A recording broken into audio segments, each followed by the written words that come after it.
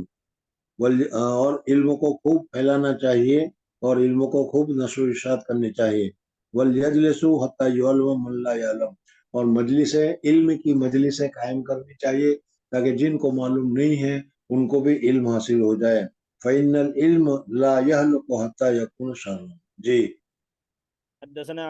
حدثنا علاء بن عبد الجبار حدثنا عبد العزيز بن مسلم عن عبد الله بن دينار بذلك، يعني حديث عمر بن عبد العزيز إلى قوله ذهاب العلماء.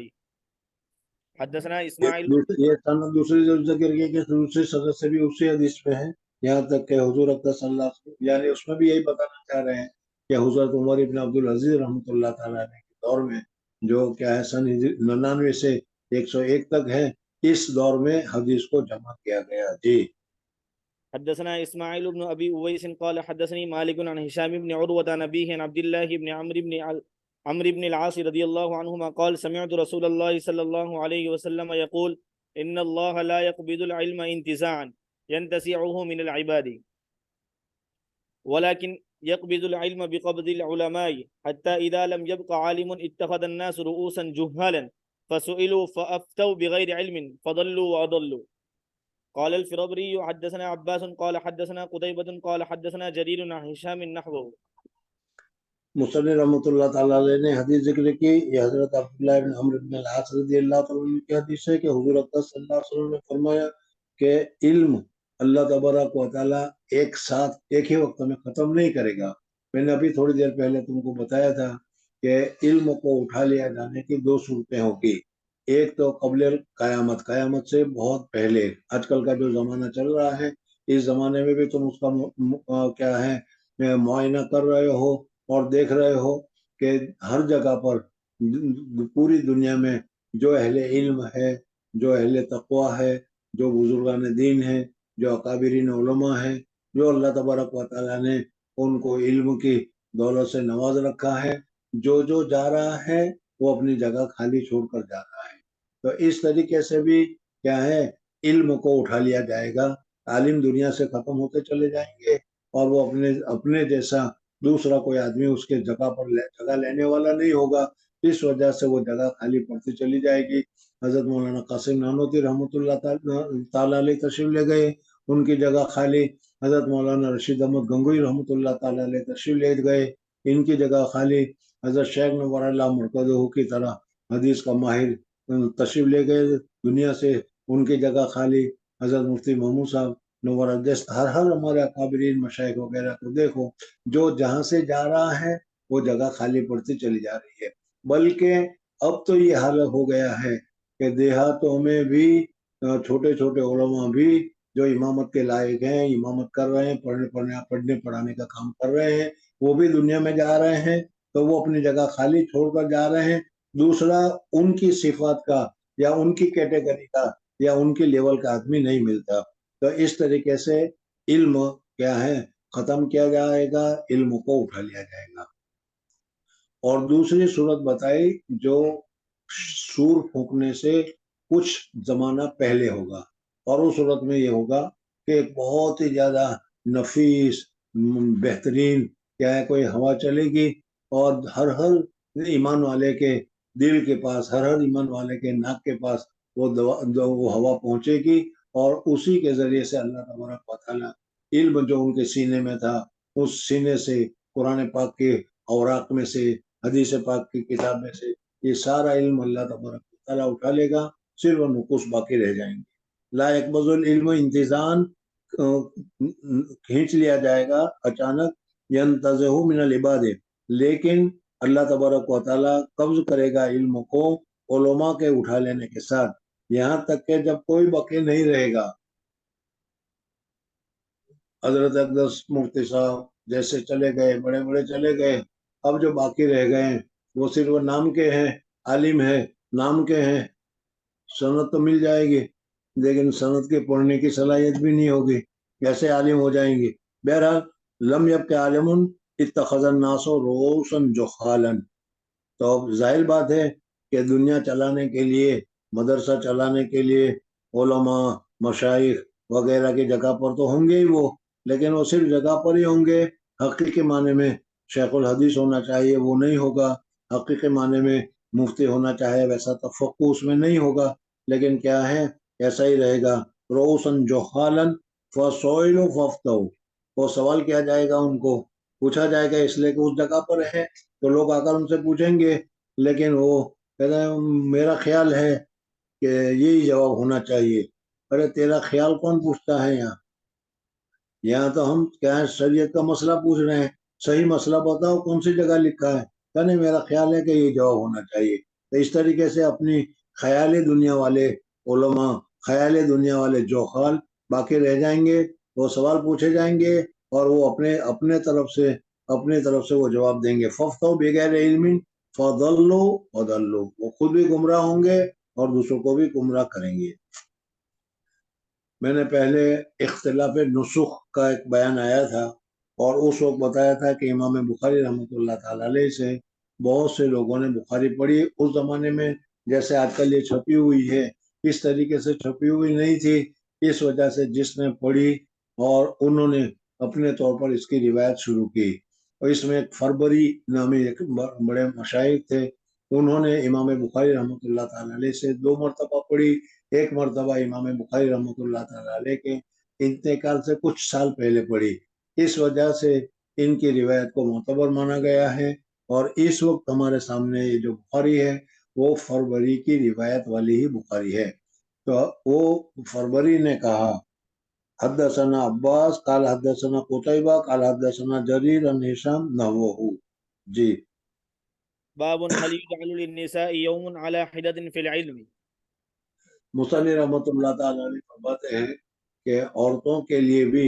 اگر کوئی دن مخصوص کر دیا جائے کہ اس دنوں میں عورتوں کے پاس جا کر واز کی جائے، اس محلے کی عورتیں جمع ہو جائے۔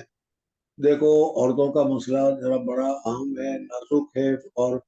فتنے کا سبب بھی ہے، اس وجہ سے اس مسئلے میں ذرا بہت ہی زیادہ احتیاط کرنے کی ضرورت ہے۔ عورتوں کو حضور اقدس صلی اللہ علیہ وسلم نے یا شریعت میں مسجد میں آنے سے بھی روکا گیا، منع کیا گیا تاکہ مسجد میں فتنے وغیرہ نہ ہو۔ اسی طریقے سے عورتوں کے لیے دارالعلوم اور عورتوں کے لیے مدارس وغیرہ کا قیام وغیرہ بھی کر تو سکتے ہیں، لیکن کیا ہے فتنوں کا بہت ہی زیادہ احتمال ہوتا ہے، اس وجہ سے بہت ہی زیادہ چوکس رہنے کی ضرورت ہے۔ بہرحال یہاں پر یہ مسئلہ بتایا گیا کہ اگر عورتیں جمع ہو جائے اور اس کے لیے کوئی ایک دن متعین کیا جائے کہ اس میں کوئی آدمی آئے، کوئی عالم آئے اور اس کو تعلیم وغیرہ دے تو یہ جائز اور درست ہے، لیکن میں نے یہ بتایا کہ فتنوں سے بچنے کے اہتمام ہونا چاہیے، ساری عورتوں کو، پورے شہر کی عورتوں کو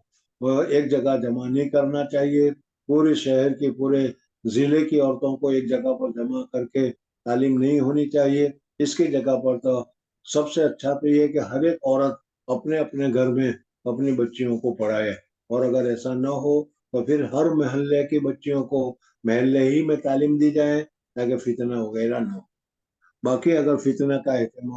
بچنے کا اہتمام کیا جائے تو دوسری جگہ پر بھی یا مدارس میں بھی تعلیم کی گنجائش تو ہے، لیکن فتنوں کی وجہ سے ڈرنے کی ضرورت ہے۔ جی حدثنا آدم قال حدثنا شعبة قال حدثني ابن الأصبهاني قال سمعت أبا صالح ذكوان يحدث عن أبي سعيد الخدري رضي الله عنه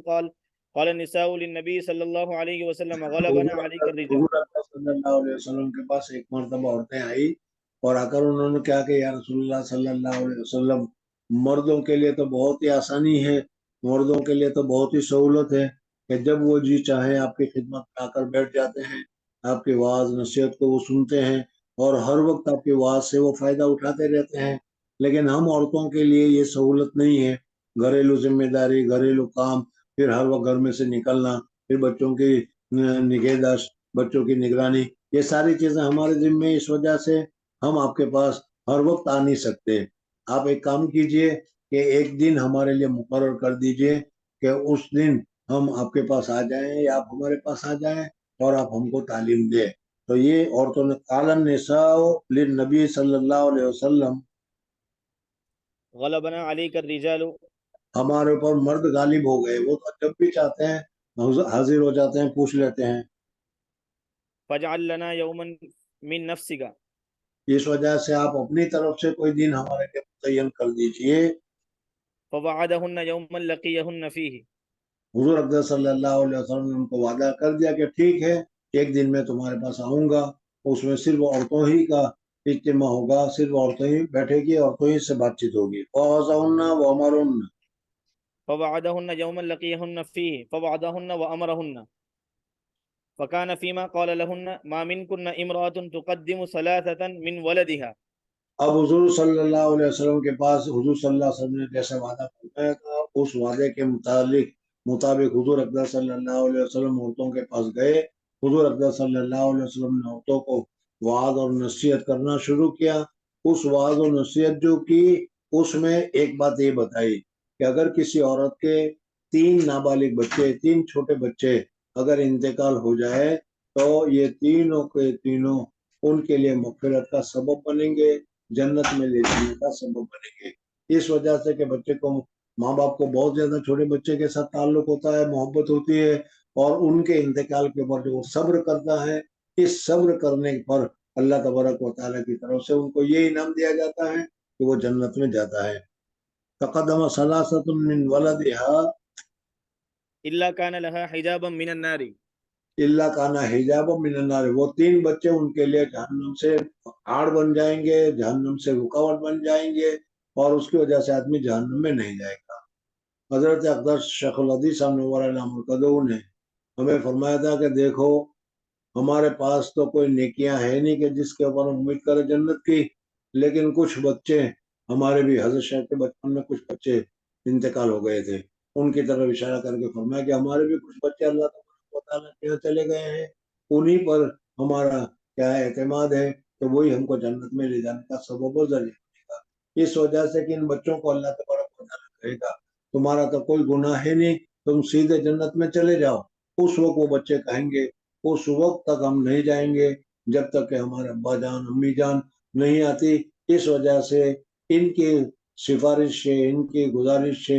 ان کی درخواست پر اللہ تبارک و تعالیٰ ان کے ماں باپ کو بھی جنت میں داخل کرے گا. تو حضور صلی اللہ علیہ وسلم نے 3 کی تعداد بتائی کہ جس عورت کے 3 بچوں کا انتقال ہو گیا ہو اور اس پر اس نے صبر وغیرہ کیا ہو، تو اس صبر کرنے کی وجہ سے اللہ تعالیٰ اس کو جہنم سے بچائے گا.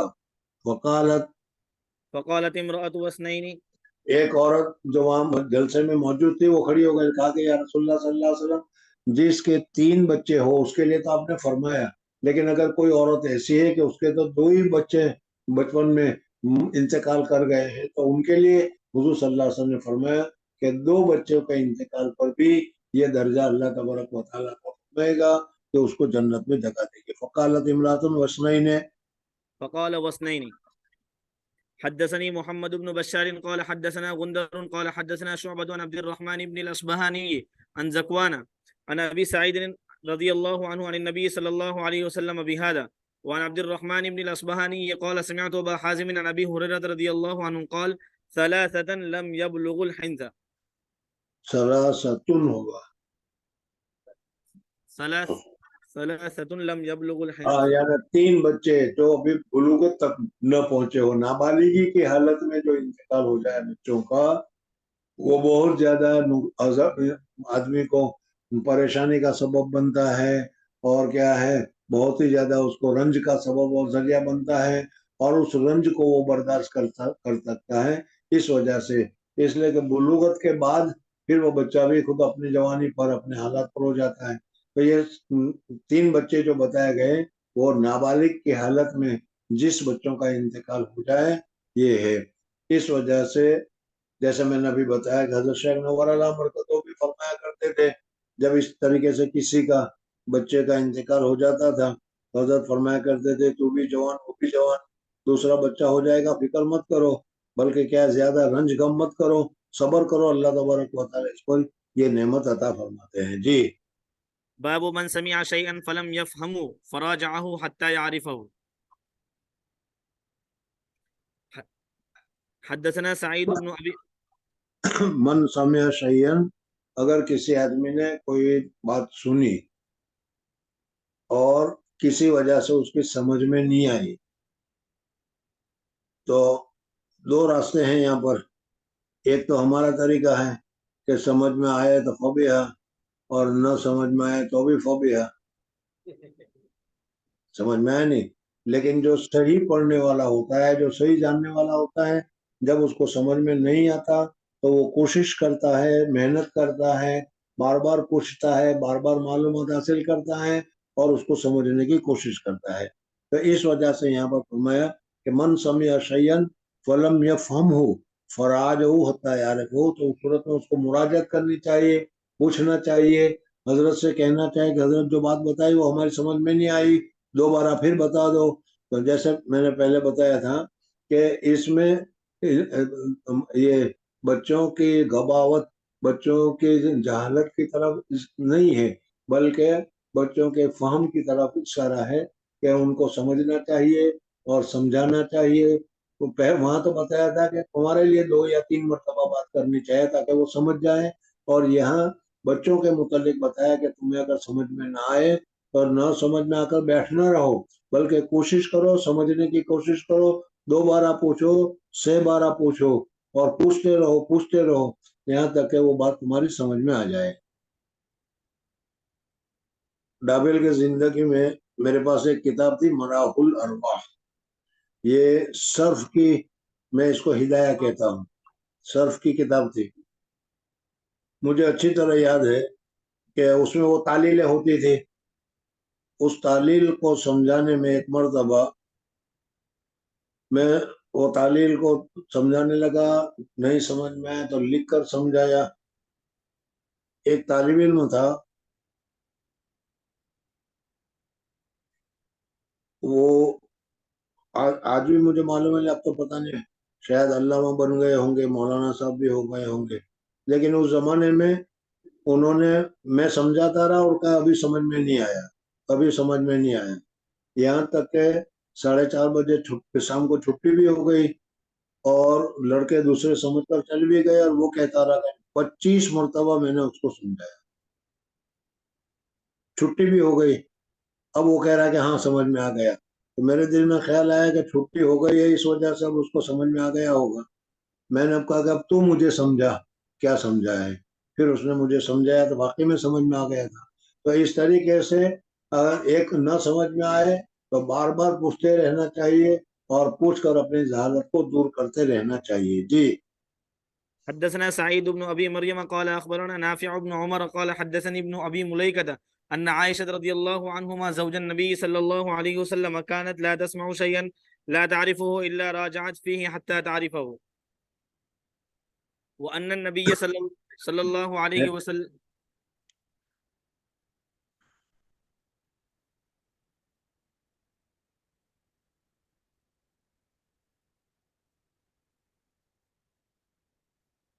حضور اقدس صلی اللہ علیہ وسلم کے صحابہ کرام رضوان اللہ تعالی علیہ مجمعین اور ازواج مطہرات، کیا حضور اقدس صلی اللہ علیہ وسلم کی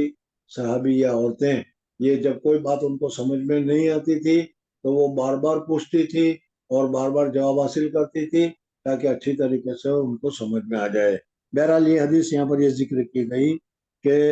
ابن ابی ملیکہ رضی اللہ تعالیٰ عنہ عائشہ زوج النبی صلی اللہ علیہ وسلم کانت لا تسمعوا شيئا لا تعرفوا الا راجعت فيه حتى يعرفوا. حضرت عائشہ صدیقہ رضی اللہ عنہ تھا کہ جب کوئی حدیث کوئی بات وہ سنتی تھی اور ان کی سمجھ میں نہیں آتی تھی تو وہ چھوڑ نہیں دیتی تھی کہ چلو کیا ضرورت ہے، بلکہ وہ کوشش کرتی تھی یہاں تک کہ وہ اس کو سمجھ جائے. وان النبی صلی اللہ علیہ وسلم، حضور اقدس صلی اللہ علیہ وسلم نے ایک مرتبہ فرمایا، من حوسبا عذبا، حساب کتاب کے وقت جس آدمی کو پوچھا گیا وہ عذاب میں ڈالا جائے گا. یہ حدیث ہے. حساب کتاب ہو رہا ہے اور حساب کتاب کے وقت میں چلو 2022 میں فلانی تاریخ کو محرم میں کیا کیا تھا، یہ کیا تھا، چلو آگے بڑھو. سفر میں کیا کیا تھا، ٹھیک ہے آگے بڑھو. ربیع الاول میں کیا کیا تھا، آگے بڑھو. بس اس طریقے سے جس کا حساب پیش کیا جاتا رہے اور اس کے اوپر کچھ نہ پوچھا جائے تو یہ حساب یسیر. اور اگر یہ پوچھا گیا کہ اچھا آج کون سا تھا، 15 تاریخ ہے، آج 16 تاریخ ہوگی، 16 تاریخ ہے، 500 روپے تمہارے پاس آئے، کہاں سے آئے، کہاں خرچ کیے. تو جب اس طریقے سے مناقشہ کیا جائے گا تو جس آدمی کے ساتھ مناقشہ کیا جائے گا وہ عذاب میں مبتلا ہو جائے گا، وہ تکلیف میں مبتلا ہو جائے گا. حضور اقدس صلی اللہ علیہ وسلم نے فرمایا کہ من سے بات جس کو روکا گیا، حساب کیا، جو جس کے ساتھ حساب کیا گیا اس زیبا وہ عذاب میں مبتلا ہو گیا. حضرت عائشہ صدیقہ رضی اللہ عنہ نے فوراً پوچھا کہ یا رسول اللہ صلی اللہ علیہ وسلم، قرآن میں تو اللہ تبارک و تعالیٰ نے فرمایا کہ حساب یسیر ہوگا اور آپ فرما رہے ہیں کہ وہ سوال کیا گیا تو روکا جائے گا، یہ میری سمجھ میں نہیں آیا، مجھے بتاؤ اس کا کیا مطلب ہے. امام بخاری رحمۃ اللہ علیہ فرماتے کہ دیکھو حضرت عائشہ صدیقہ رضی اللہ تعالیٰ عنہ کو سمجھ میں نہیں آیا تو حضور اقدس صلی اللہ علیہ وسلم سے انہوں نے تحقیق کی اور تحقیق کر کے صاف جواب حاصل ہو گیا. تو کہتے ہیں ان عائشہ زوج النبی صلی اللہ علیہ وسلم کانت لا تسمع شیئا، نہیں سنتی تھی کسی چیز کو، لا تعرف، جس کو وہ نہیں جانتی ہو، الا راجعت فیہ، مگر یہ کہ اس میں وہ رجوع کرتی تھی یہاں تک کہ اس کو سمجھ لے. وان النبی صلی اللہ علیہ وسلم قال، حضور صلی اللہ علیہ وسلم نے فرمایا، من حوسب، جو کہ حساب کیا گیا، عذب، عذاب دیا جائے گا. فوراً حضرت عائشہ نے کہا اللہ تبارک و تعالیٰ نے نہیں فرمایا فسوف یحاسب حسابا یسیرا، تو یہ تو حساب یسیر کے خلاف معلوم ہوتا ہے. تو حضور اقدس صلی اللہ علیہ وسلم نے فرمایا کہ عائشہ انما ذالک العرض، حساب یسیر کیا ہے، پیش کیا جائے اور اس کے اوپر کوئی مناقشہ کوئی تحقیق وغیرہ نہ کی جائے. ہاں بھائی یہ کیا ہے، چلو اس کے نام فلانے دن کے نام دیکھ لیا، چلو آگے بڑھو، چلو آگے بڑھو. تو اس طریقے سے اگر ہو تو کوئی حرج کی بات نہیں. اور اگر کیا ہے اس میں پوچھا جائے تحصیل کیا کہاں سے جمع ہوئے، کہاں سے پیسے لائے، کیا کیا، فقد عذب. ولیکن من نوکش الحساب، جو آدمی کے حساب میں مناقشہ کیا جائے، تحقیق کی جائے، تفتیش کی جائے، یہلکو، تو وہ ہلاک ہو جائے گا. اسی وجہ سے دعا کرنی چاہیے اللہم حاسبنی حسابا یسیرا. جی باب لیبلغ العلم الشاہد الغائب.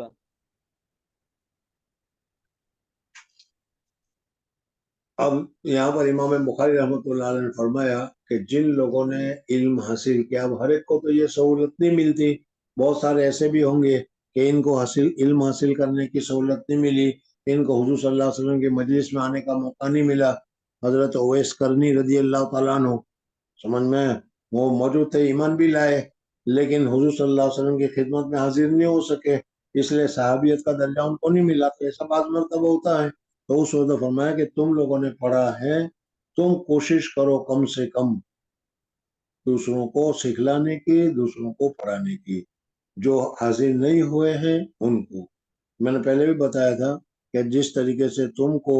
لوگوں نے ابتدا میں زبردستی بھیجا تھا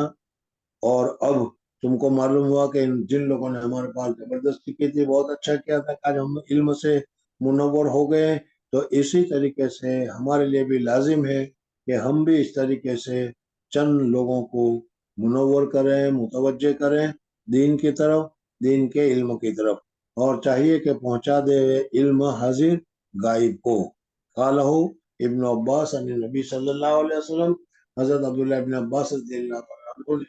حضور اکرم صلی اللہ علیہ وسلم سے یہ حکم نقل کیا ہے۔ حجۃ الوداع کے موقع پر حضور اکرم صلی اللہ علیہ وسلم نے صحابہ کرام رضوان اللہ تعالیٰ علیہ مجمعین کو جو حکم دیا تھا، حضرت عبداللہ بن عباس رضی اللہ تعالیٰ عنہ نے اس حکم کو سنا، فَلْيُبَلِّغُ الشَّاهِدُ الْغَائِبُ، جو یہاں پر موجود ہیں، جو یہاں پر موجود نہیں ہیں، یا جو ابھی دنیا میں آئے نہیں ہیں، ان تک یہ معاملات کو، یہ حکم کو پہنچا دے۔ چنانچہ صحابہ نے تابعین کو، تابعین نے طبع تابعین کو، طبع تابعین نے علماء کو، مشائخ کو یہ باتیں پہنچا دی، اور آج ہمارے تک یہ باتیں پہنچی ہیں۔ اب ہماری ذمہ داری ہے کہ ہم اس بات کو، اس علم کو دوسروں تک پہنچائے اور دوسروں کو عالم بنائے۔ جی حدثنا عبد الله بن يوسف قال حدثنا الليث قال حدثني سعيد هو ابن ابي سعيد عن ابي شريح رضي الله عنه انه قال لعمرو بن سعيد وهو يبعث البعوث الى مكة اذن لي ايها الامير.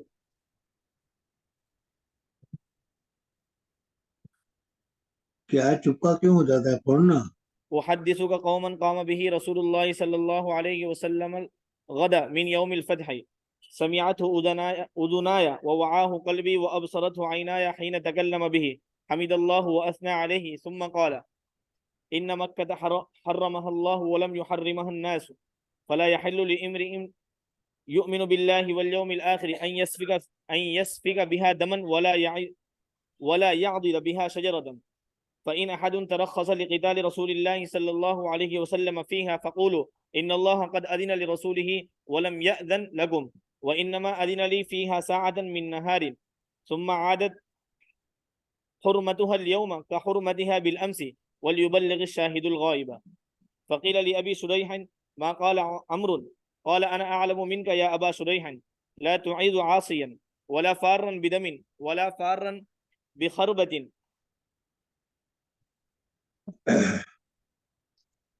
حضور اکبر صلی اللہ، امام بخاری رحمۃ اللہ علیہ نے باب منتقل کیا، لا یبلغ العلم الشاہد الغائب،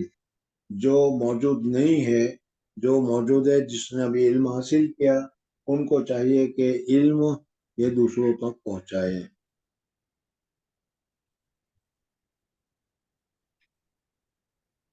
بس کر دیں، چلو باب پڑھ لینا، اس لیے کہ اس میں حجۃ الوداع کی بات ہے، ذرا لمبی ہو جائے گی، 5-6 منٹ باقی رہے ہیں تو پھر دیکھیں۔ آج 5 منٹ جلدی چھٹی، مزے کرو۔ السلام علیکم ورحمۃ اللہ وبرکاتہ۔ وعلیکم السلام ورحمۃ اللہ وبرکاتہ۔